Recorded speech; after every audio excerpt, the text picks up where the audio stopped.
Hi everyone and welcome back to another video.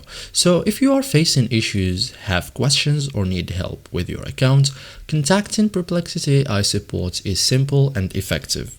So in this guide, I will show you step by step how to contact Perplexity AI Support effectively and have no problem with that. So first thing first, use the official email. Okay, so send your request to support at perplexity.ai. Okay, so I will show you the address. Okay, so it's this one.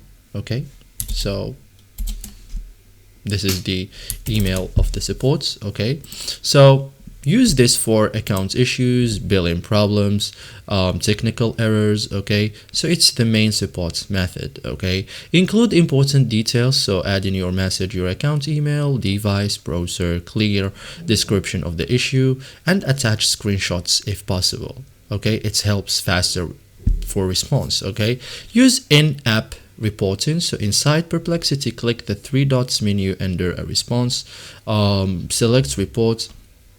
Useful for wrong answers, bags in responses. Okay, so you can use intercom. So if you are a pro subscriber, go to settings. Okay, and open supports. Okay, create a support ticket and premium support access. So you can check help center first. So visit Perplexity help center, search your issue, try suggested fixes, and many issues resolve quickly. So thank you guys for watching this video and see you in the next tutorial.